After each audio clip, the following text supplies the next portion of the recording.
Salut à tous les amis, j'espère que vous allez bien. On est parti pour la review de WrestleMania 37.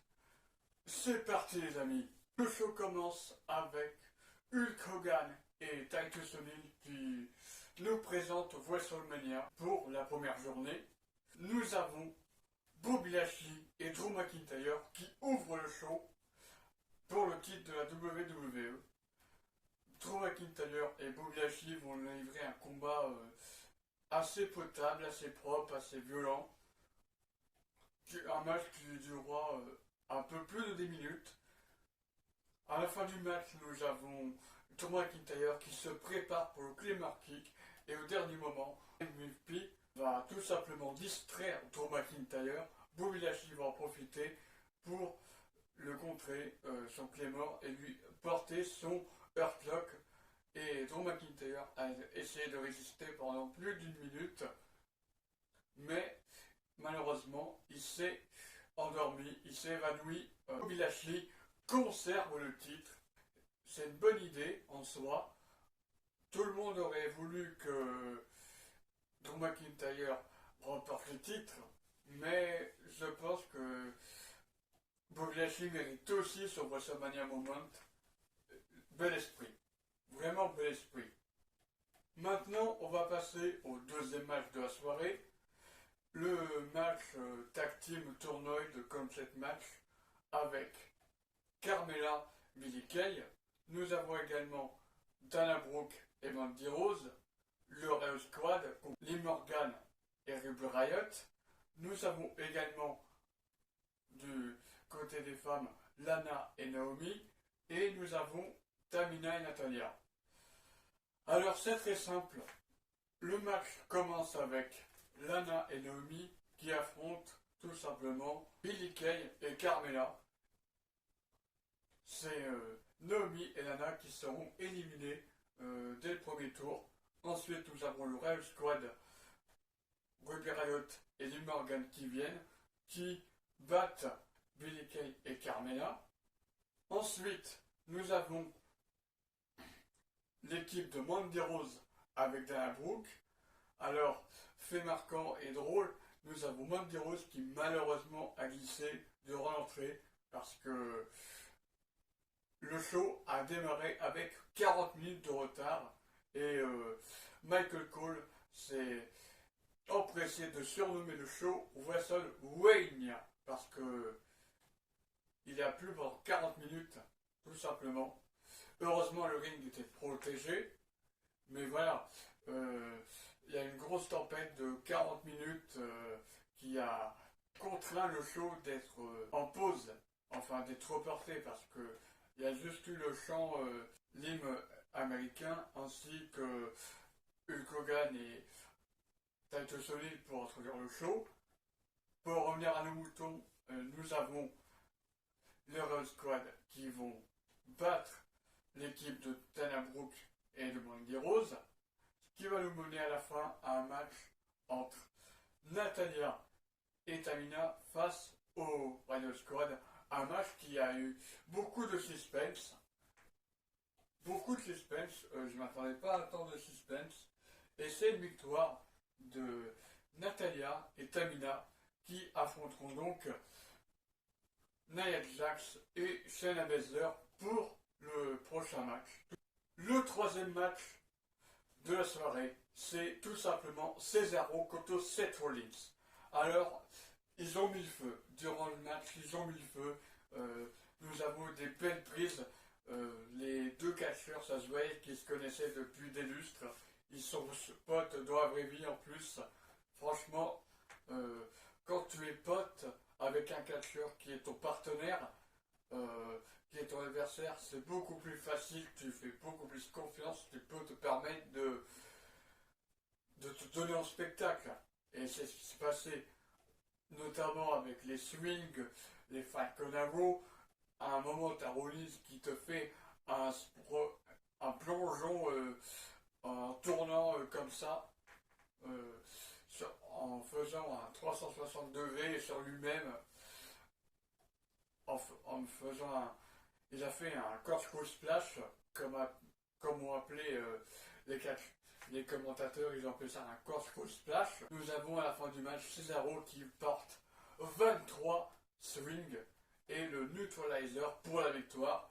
Alors, je suis très content de la victoire de Cesaro. Rollins l'a bien mis en avant. La Cesaro-mania a bien marché. Je n'ai qu'une chose à demander, que le push de Cesaro continue tout simplement. Voilà, c'est tout ce que j'ai à dire. Ensuite, nous avons le match entre Braun Strowman colonel et puis le Best in the World, Shane McMahon, qui sont dans un match en cage. Alors, c'est très simple. Shane McMahon fait son entrée normale dans la cage. Et nous avons Strowman qui fait son entrée avec une tenue de boxeur de MMA. Et puis nous avons Riker et Elias qui viennent attaquer Braun Strowman juste avant le match. Ils mettent des coups de chaise, des coups de guitare. Et ils amènent Braun Strowman sur le ring. Ensuite nous avons l'arbitre qui commence le match. Nous avons Shane McMahon qui martèle Braun Strowman de coups de chaise. Mais Braun Strowman, c'est un monstre. Il repousse les attaques au bout de quelques minutes. Ensuite, à un moment, on a Shane McMahon qui essaie de s'enfuir du haut de la cage. De nulle part, tu as un saut avec une caisse à outils qui était plantée sur la cage. Il prend une caisse à outils, il frappe Braun Strowman avec la caisse à outils. On se dit, il est KO. Shane a le temps de descendre. En fait, non. Au dernier moment, Braun Strowman se réveille. Il détruit une paroi de la cage. Il prend Shane McMahon. Il le balance. Il escalade une nouvelle fois la cage. Il le balance encore une fois. Mais depuis le haut de la cage cette fois. Et ensuite, Rolling Powersome. 1, 2, 3, terminé. Très très bon match. Franchement, j'ai adoré ce match. Ok, Braun Strowman n'a pas été dominant, mais il a remporté sa rivalité, il a remporté son match. C'est tout ce que j'ai à dire. C'était un très bon match. Vraiment, rien à dire. Ensuite, nous avons Bad Bunny, le méchant lapin, et Damon Priest qui affrontent John Morrison et le Miz. Alors, franchement, j'ai été bluffé par la performance de Bad Bunny. Vraiment, il a fait au début des arm drag, des prises de catch, des prises old school comme des arm drag, des projections, des body slam, à un moment ils ont fait un Falcon Arrow en synchronisé avec Damon Priest. Franchement, c'était intéressant à voir. Ensuite, il y a eu le crossbody, qui est mieux que celui du Royal Rumble. Et en fin de match, nous avons de nulle part un Canadian Destroyer de Bad Bunny sur John Morrison. Mais que ce soit le Miz, Bad Bunny ou Damon Priest ainsi que le public, tout le monde a été scotché de voir ce Canadian Destroyer, moi y compris. Franchement, énorme prise de risque de la part de Bad Bunny qui a payé. Tu sens qu'il s'est sérieusement entraîné pour le match. Et Damon Priest qui fait son finisher et il permet ensuite à Bad Bunny de faire le tomber. Victoire de Bad Bunny et de Damon Priest. C'est un très gros coup marketing. Voilà, c'est juste un coup marketing, même si John Morrison et le Miz prennent cher à côté. C'est quand même un gros coup marketing. Bravo pour la WWE. C'est fun, comme dirait l'autre à la Korea Position. Ensuite, nous avons un match intéressant. Omas et AJ Styles qui ont battu les New Day. Pareil, j'ai adoré le match parce que ils ont fait exprès de faire dominer le New Day contre AJ Styles, de détruire AJ Styles, et Omas qui a détruit le New Day. Victoire de Omas et AJ Styles. Franchement, le booking était parfait. Ils ont montré la puissance de Omas. Franchement, très très bon match. Je mets un 8 sur 10 pour ce match aussi. Le main event de la nuit 1, Sasha Banks qui défend son titre contre la vainqueur du Royal Rumble 2021, Bianca Belair. Et on a le droit à une magnifique clinique de cash, un magnifique main event. Franchement, j'ai adoré. On a eu droit à Sasha Banks qui a montré toute sa fougue, toute sa technique face à une athlétique, une incroyable Bianca Belair. À un moment, on a un plongeon suicide de Sasha Banks. Ensuite, tu as Bianca Belair qui réceptionne Sasha Banks et qui, de nulle part, la soulève, comme ça, comme porter un gorille à poisse, slam. Elle marche sur les escaliers, elle la ramène sur le ring. Et après, on a le droit en fin de match, tentative de KOD, Sasha Banks qui contre. Ensuite, elle essaie de tirer la tresse de Bianca Belair. Bianca Belair, elle est intelligente, elle contre, elle met un coup. Et ensuite, de nulle part, elle te met un violent coup de tresse de cheveux. Elle se sert de sa propre tresse de sa propre tignasse pour mettre un coup de fouet à Sasha Banks. C'était violent. Sasha Banks a été marqué durant le match. Ensuite, KOD pour la victoire. Incroyable match qui a duré 19 minutes, une belle clinique de catch. Franchement, c'est un match à voir et à revoir. Vraiment, j'ai adoré ce match. Je lui mets un 10 sur 10 à ce match. J'ai adoré ce match. Voilà. Alors, l'opener de la seconde journée, c'était le Fiend contre Randy Orton. Alors, comment dire, j'ai adoré la mise en scène de l'entrée du Fiend avec Alexa Bliss qui fait son entrée avec le thème de la Firefly Funhouse. Ensuite, il y a une grosse boîte à musique géante. On a ensuite le Fiend qui fait son entrée avec son ancienne tenue. Alors, au début, il y avait une image de synthèse avec le Fiend avec la tenue brûlée. Ensuite, il passe sous un tunnel et quand il ressort du tunnel, tu vois l'ancienne tenue de Fiend. Encore une fois, c'est une image de synthèse. J'ai bien aimé cette image de synthèse. Franchement, j'ai adoré l'entrée de Fiend. Et puis, le retour de l'ambiance rouge qu'on avait vu au NSL 2019, à Crown Jewel 2019 et au Royal Rumble 2020, pardon. J'adore cette ambiance rouge. J'ai adoré, vraiment. Ça te met dans l'ambiance directe. J'ai adoré, vraiment, j'ai adoré cette ambiance avec l'entrée. Le match en soi, ils étaient pas mal, mais la fin du match, elle est bizarre parce que tu as Randy Orton qui plante un RKO pour battre le Fiend. Tu as Alexa Bliss qui est recouverte de liquide de pétrole, le même pétrole que Randy Orton crachait entre TLC jusqu'à Fastlane. C'est bizarre parce qu'après, t'as le Fiend et Alexa Bliss qui disparaissent en un claquement de doigts. Voilà, c'est bizarre. J'espère qu'on aura des explications lors du Raw après WrestleMania et que le show puisse faire terminer le match, la rivalité tout simplement. J'espère que la rivalité va se terminer à Backlash parce que Backlash va se dérouler le 16 mai.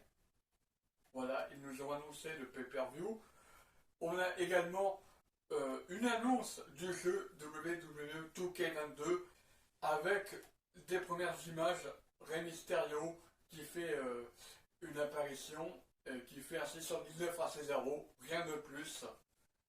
Ensuite, second match de la soirée, Tamina et Natalia qui affrontent Nia Jax et Shayna Baszler.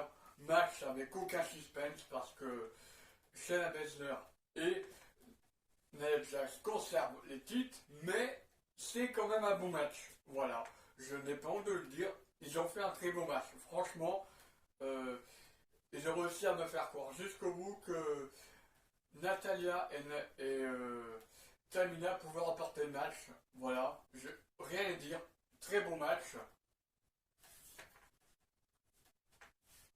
J'ai envie de mettre un 7 sur 10 à ce match. Ensuite, nous avons le droit à Kevin Owens contre Sami Zayn. Alors, un bon match, encore une fois. Paul Hogan qui n'a rien fait en fait. Il est juste venu assister au show. Il s'est pris un stunner. Voilà. À la fin du match, on a Sami Zayn qui essaie de dominer Kevin Owens, mais à la fin, Kevin Owens le compte avec un super kick, puis un stunner pour la victoire. Un bon match entre les deux catcheurs, sans plus. Un bon WrestleMania moment entre les deux. Pareil, un 7 sur 10. Matt Riddle contre Sheamus, c'était un très bon match. Vraiment, j'ai adoré le match. Victoire de Sheamus.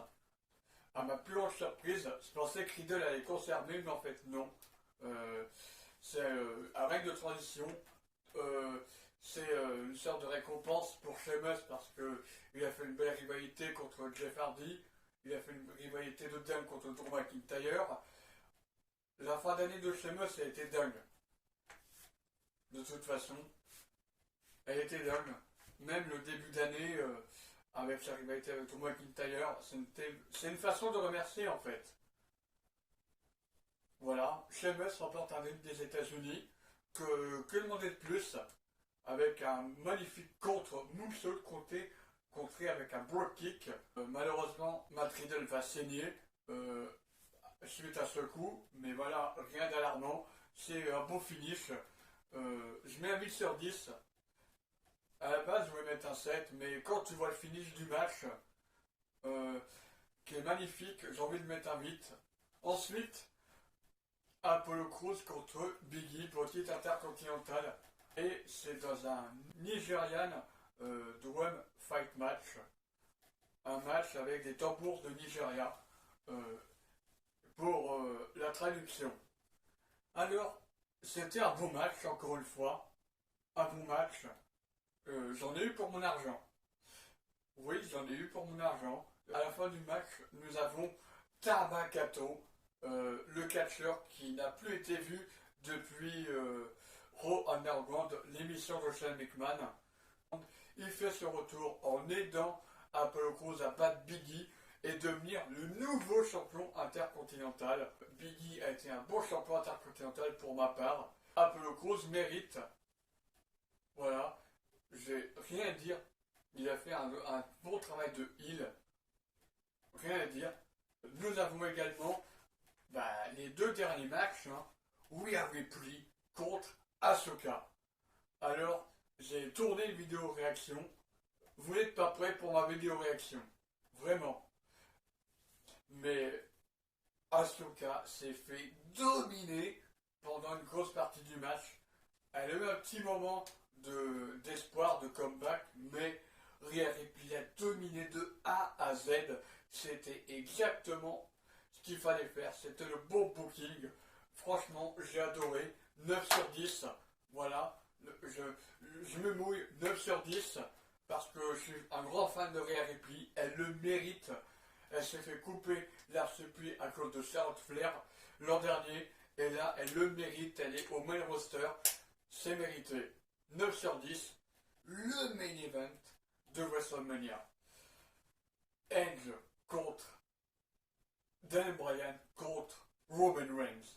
On a eu droit à une très bonne clinique de catch. Les trois catcheurs se rentraient dedans. On a eu droit à une intervention de Jericho dès le début du match qui s'est fait détruire par Daniel Bryan et Edge. Ensuite, des running knees de Daniel Bryan, une collision spear contre spear de Edge et Roman Reigns. À la fin, on a eu droit à Roman Reigns qui détruit Daniel Bryan à travers la table des commentateurs américains avec une énorme powerbomb. Et de nulle part, tu as Edge qui envoie valser avec un énorme spear Roman Reigns. Parce que Roman Reigns a porté la powerbomb depuis le haut d'un escalier, un petit escalier en acier. Il a porté Daniel Bryan pour la powerbomb et pour qu'il y ait plus d'impact, pour que ça soit plus brutal. Et tu as Edge qui te plante ce spear de nulle part. Et à la fin du match, tu as Edge qui est sur le point de remporter le match. Daniel Bryan qui a l'intelligence de dégager l'arbitre, Daniel Bryan qui se fait martyriser par Edge, coup de chaise de partout, il s'en donne un corps joie, puis tu as Reigns de nulle part, Jey Uso qui fait son tour, qui plante un spear, Reigns de nulle part qui fait un spear, ensuite il inflige un concerto à Daniel Bryan et à Roman et Edge, et le show se termine avec une victoire de Roman Reigns qui conserve son titre. Alors, pour être honnête avec vous, je voulais une victoire de Edge pour un symbolique, mais une victoire de Roman Reigns ne me dérange absolument pas. Bien au contraire, ça va lui donner encore plus de hits, encore plus de haine de la part des fans. Franchement, j'ai adoré ce match, je lui mets un 10 sur 10. J'ai adoré. J'ai adoré. Et j'ai adoré le WrestleMania dans toute sa globalité. Même s'il y a eu 2-3 matchs qui ne m'ont pas plu. Voilà. Alors, franchement, j'ai adoré. J'ai adoré. C'est tout ce que j'ai à dire. J'ai adoré le show. J'espère que vous aussi. N'hésitez pas à dire votre même dans les commentaires. Voilà les amis, c'était tout pour cette vidéo. Prenez soin de vous. C'était un talk, c'est ciao tout le monde. Et n'hésitez pas à vous abonner si ce n'est pas encore fait. Ciao tout le monde. On se retrouve demain pour la review du Raw post WrestleMania. À demain.